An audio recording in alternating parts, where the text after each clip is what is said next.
Alhamdulillah, Rabbil alamin, wa bihi nasta'in wa ala umuri dunya waddin, wa salatu wassalamu ala asrafil anbiya'i wal mursalin sayyidina wa maulana Muhammadin. Rabbi shrah li sadri wa yassir li amri wahlul 'uqdatam min lisani yafqahu qawli.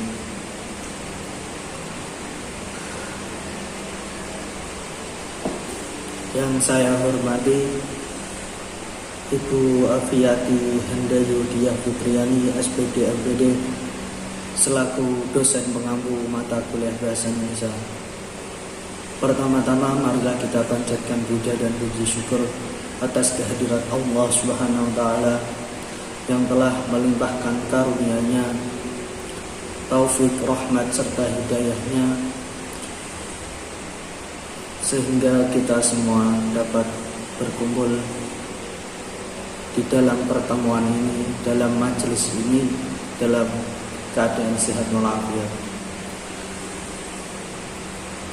Sholawat serta salam kita panjatkan kepada junjungan kita Nabi Agung, Nabi besar, Nabi Muhammad Sallallahu Alaihi Wasallam yang telah menjadi suri tauladan kita, dan semoga kita mendapat syafaatnya hingga yaumul qiyamah. Amin amin ya rabbal alamin.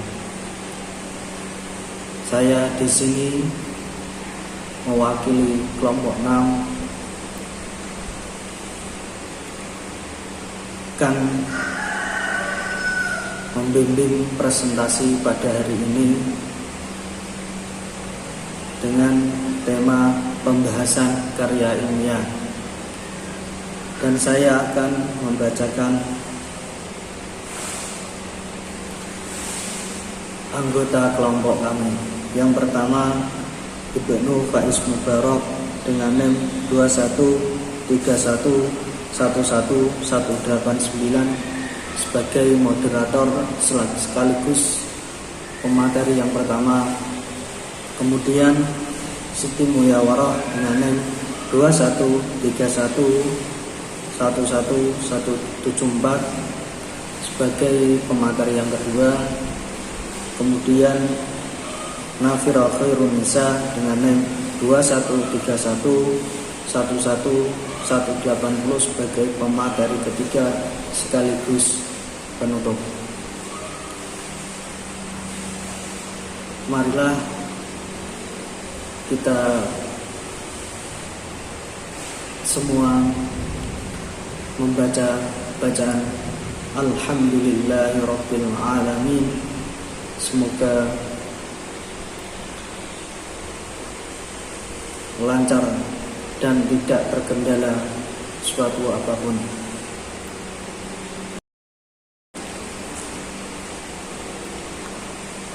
Baik, Assalamualaikum warahmatullahi wabarakatuh. Saya akan menyampaikan terkait tentang jenis karya ilmiah dan tata tulis karya ilmiah.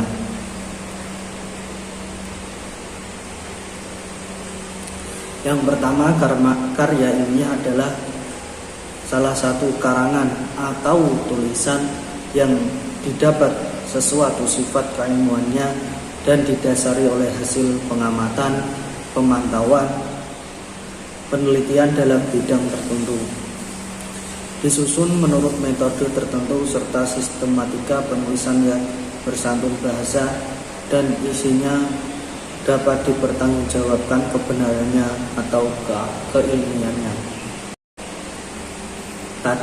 Itu tadi sedikit tentang definisi karya ilmiah. Terus jenis-jenis karya ilmiah, yang pertama ada artikel, yang kedua majalah, yang ketiga kertas kerja, yang keempat paper, yang kelima skripsi, yang keenam tesis, yang ketujuh disertasi, dan yang terakhir 8 artikel ilmiah populer. Jenis karya ilmiah yang pertama yaitu artikel. Artikel dalam bidang karya tulis ilmiah merupakan suatu yang dicanangkan yang termuat dalam suatu jurnal atau buku berisikan jumlah artikel terkait yang dibuat mengikuti kaidah penulisan karya tulis ilmiah. Artikel adalah jenis tulisan yang berisi pendapat, gagasan, pikiran, hingga kritik terhadap suatu persoalan yang sedang berkembang di masyarakat. Jadi artikel merupakan sebuah karya tulis yang berisi pendapat mengenai fakta, fenomena, data, hingga kejadian tertentu yang ditulis menggunakan bahasa ilmiah. Di sini kita akan mempelajari sistematika artikel. Yang pertama ada judul. Yang kedua identitas penulis. Kemudian abstrak, kata kunci, terus pendahuluan, kerangka teori, pembahasan, penutup, yang terakhir daftar pustaka.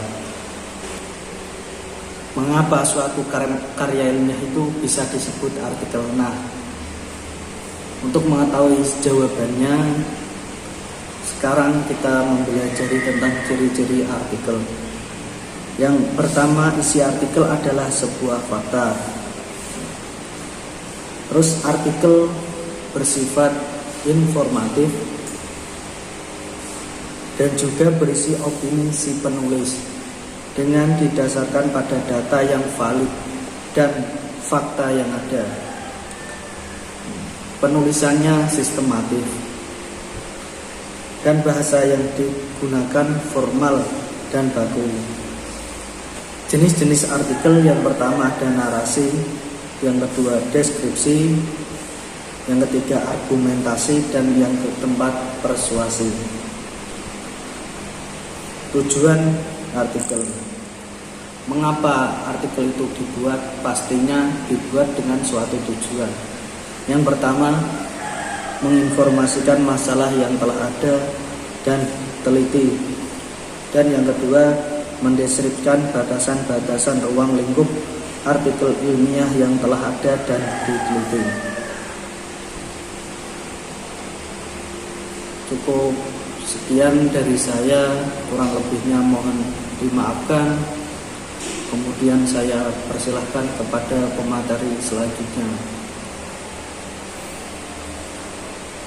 Sekian dan terima kasih. Jenis karya ilmiah yang kedua yaitu makalah. Makalah adalah karya tulis ilmiah yang menyajikan sebuah masalah yang pembahasannya berdasarkan data di lapangan yang bersifat empiris objektif. Pada umumnya, makalah ditampilkan dalam sebuah seminar atau dipresentasikan di depan kelas sebagai tugas perkuliahan. Sistematika makalah, yang pertama pendahuluan, yang kedua pembahasan, dan yang ketiga kesimpulan. Jenis-jenis makalah ada 3, yaitu yang pertama makalah deduktif. Makalah deduktif adalah karya ilmiah yang sifat kepenulisannya senantiasa didasarkan pada kajian teoritis yang relevan dengan rumusan permasalahan yang dibahas, sehingga proses penalarannya sendiri dikembangkan dengan menggunakan pola umum kemudian ditarik ke pola khusus. Yang kedua, makalah induktif. Makalah induktif adalah karya tulis yang senantiasa disusun berdasarkan jenis data penelitian yang bersifat empiris serta relevan dengan rumusan masalah yang dibahas. Dan yang ketiga yaitu makalah campuran. Makalah campuran adalah makalah yang disusun atau ditulis berdasarkan kajian teoritis dan data empiris. Artinya, makalah campuran ini adalah penggabungan antara makalah deduktif dan makalah induktif. Tujuan penulisan makalah yang pertama, melatih penulis agar mampu menyusun karya ilmiah dengan baik dan benar. Yang kedua,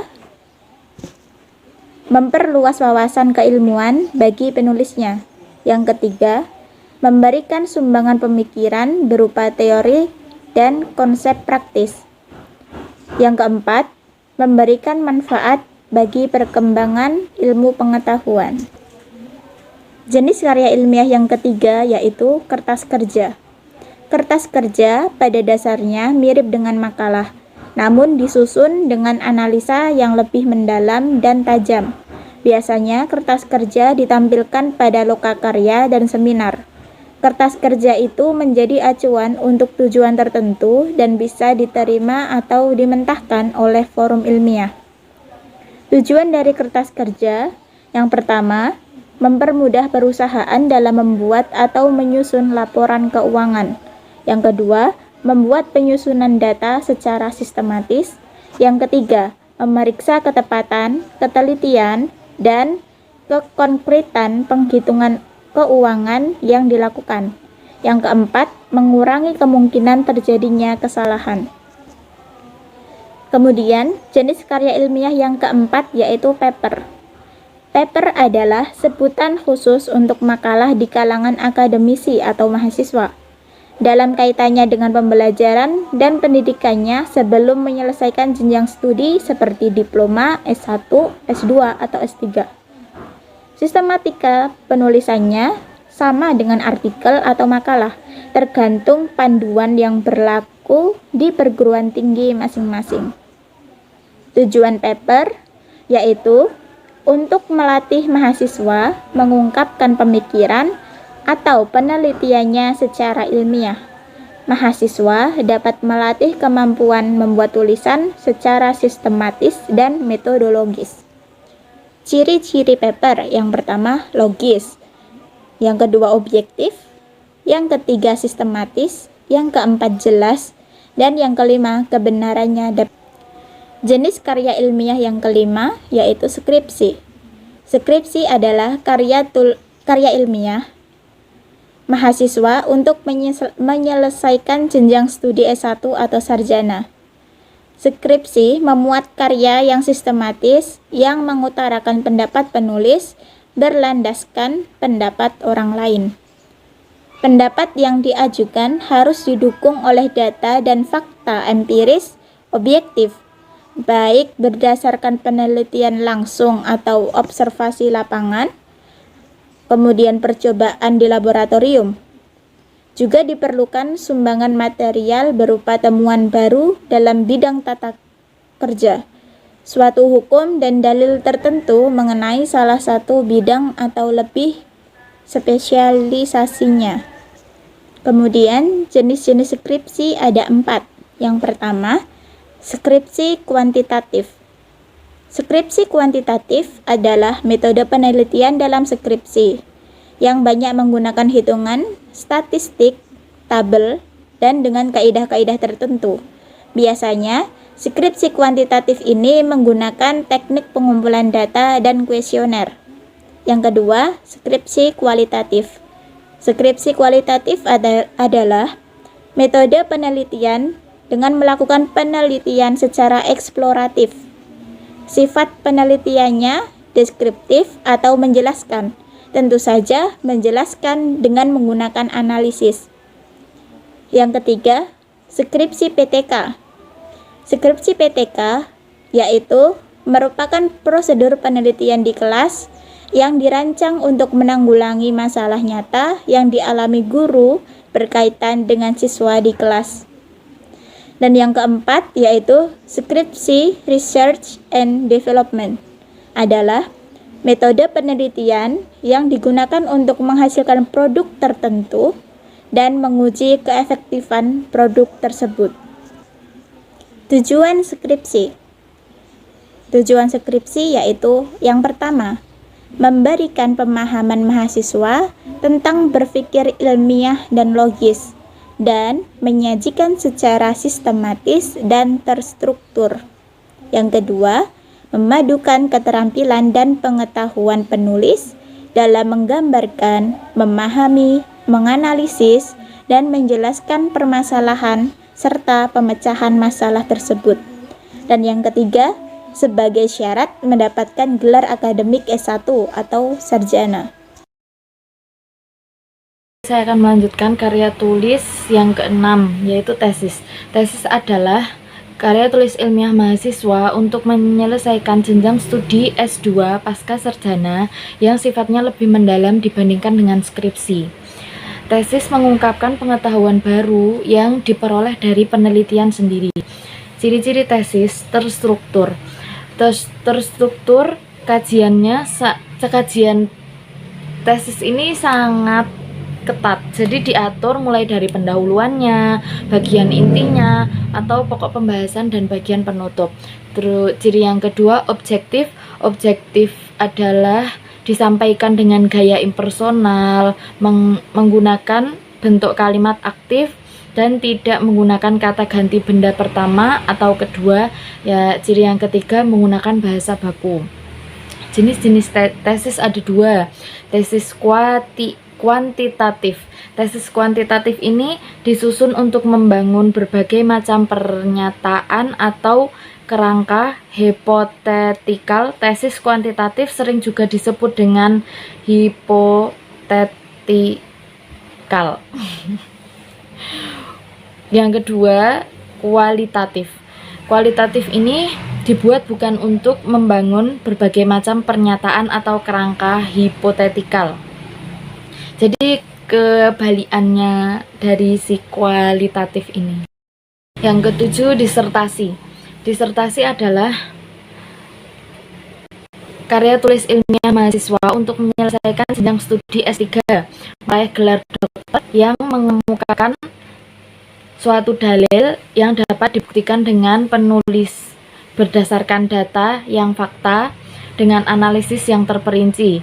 Disertasi ini berisi suatu temuan penulis sendiri yang berupa temuan orisinal.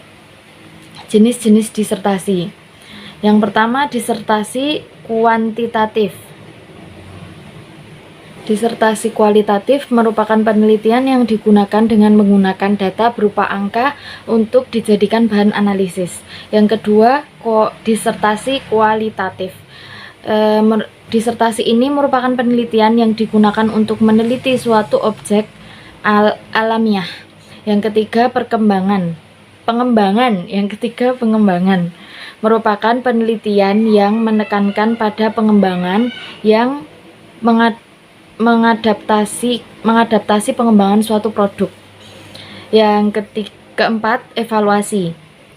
Dilakukan untuk mencari atau menemukan berbagai kelemahan yang didapatkan dari implementasi. Yang kelima, penelitian tindakan. Penelitian tindakan merupakan kajian sistematis yang bertujuan untuk meningkatkan mutu praktik pendidikan melalui tindakan praktis. Yang keenam, penelitian analisis isi. Penelitian analisis isi merupakan sebuah penelitian yang berbentuk pembahasan mendalam terhadap isi suatu informasi. Yang ketujuh, penelitian pustaka. Merupakan metode penelitian dengan cara mengadakan studi atau telaah terhadap buku. Yang kedelapan, yang terakhir adalah penelitian campuran. Penelitian campuran merupakan penelitian yang digabungkan bentuk penelitian kuantitatif dan penelitian kualitatif. Yang terakhir adalah artikel ilmiah populer. Artikel ilmiah populer adalah artikel ilmiah yang ditulis dengan gaya bahasa yang populer.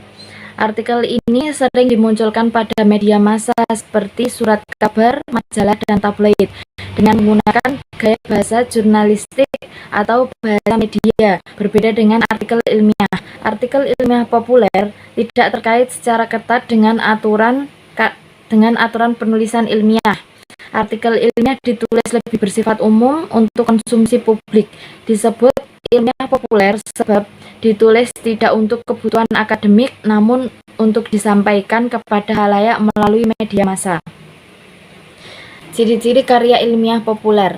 Yang pertama, bahasa yang digunakan itu komunikatif, mudah dipahami. Yang kedua, sistematis dan jelas.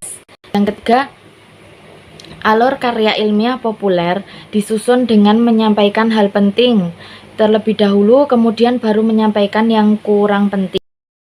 Tata tulis karya ilmiah. Tahap-tahapnya: yang pertama, persiapan. Yang kedua, pengumpulan informasi. Yang ketiga, tahap pelaksana draft. Yang keempat, menulis draft. Yang kelima, revisi. lalu penyutingan, yang ketujuh publikasi, dan yang terakhir evaluasi.